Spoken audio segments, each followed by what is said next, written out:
बस ठीक है। थोड़ा आगे को आ जाओ आप भी।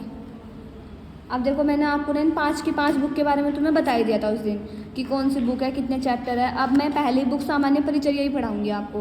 मैं आपको वीडियोस वगैरह सेंड कर दूंगी, उसमें देख लेना ठीक है। इसके बाद मैंने आपको वीडियोस ये आज आपकी सामान्य परिचर्या बुक ही कंप्लीट करूंगी सबसे पहले आपकी। या ऐसा करूंगी 5 चैप्टर इसके, 5 चैप्टर उस वाली बुक के। आंटी पैर मत लेना, 5 चैप्टर इस वाली बुक के, 5 चैप्टर उस वाली बुक के, ऐसे करके कर दूंगी तुम्हारा ठीक है।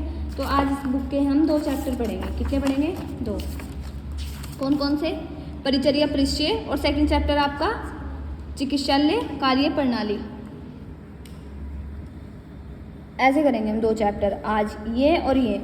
अब कल आओगे क्लास के लिए तो 3rd चैप्टर, 4th चैप्टर और 5th चैप्टर, तो ये 5 चैप्टर हो जाएंगे आपके ठीक है। सबसे ज़रूरी बात है आज जैसे कि आप ये चैप्टर पढ़ रहे हो तो आपको सबसे पहले तो पता होना चाहिए चैप्टर के बारे में। सपोज करो परिचर्या परिचय, तो क्या होगा इसका मतलब? देखो मैं बता देती हूँ।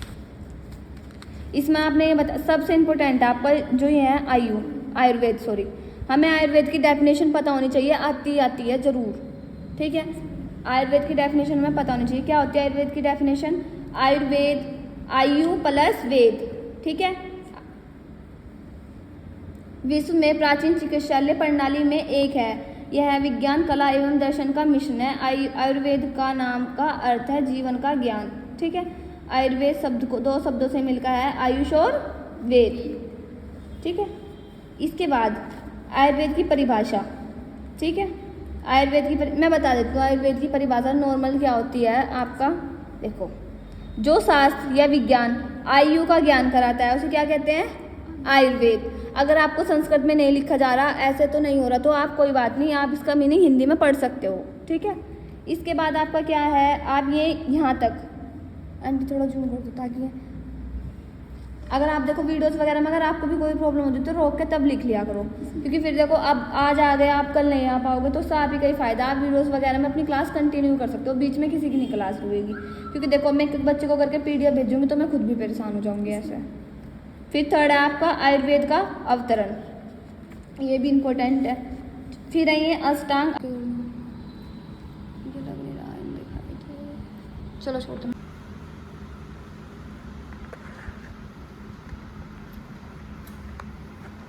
पढ़ो।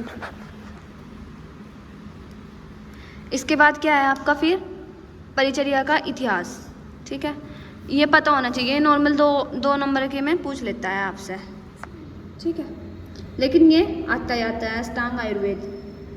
इसके बाद आप वेद की परिभाषा, जो बच्चे कह रहे हैं ना, देखो आप भी हो चाहे कोई भी हो, जिन बच्चों को ऐसा लग रहा है ना कि PDF देखो भाई इतना तो देखो वीडियोस डाल सकती हूँ मैं, क्योंकि देखो अब एक बात बताओ, मैं PDF अब वीडियोस ऐसी है यूट्यूब पर कंटिन्यू पड़ी है, जो बच्चे नए ऐड हुए हैं वो आराम से देख सकते हैं ना, मुझे दोबारा भेजने की जरूरत पड़ेगी ग्रुप में।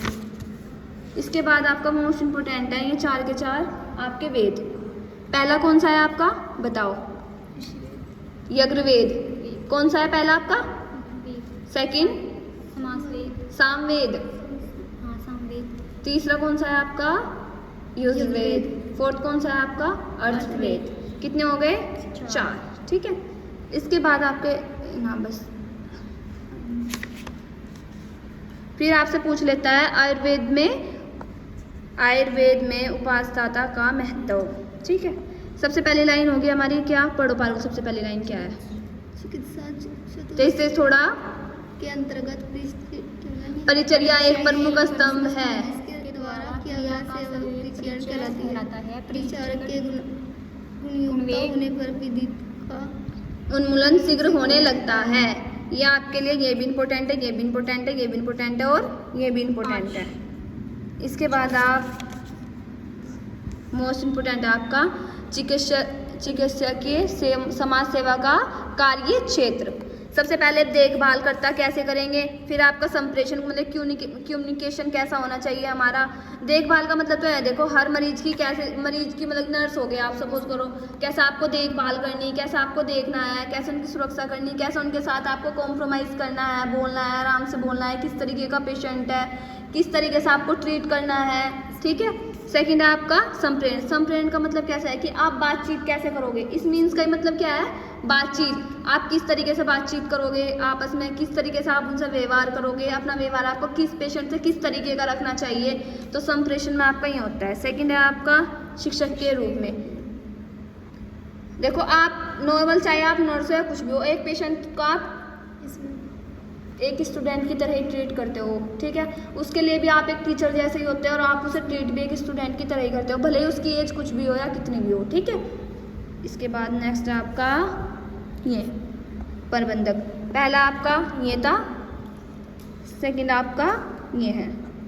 इसके बाद आपका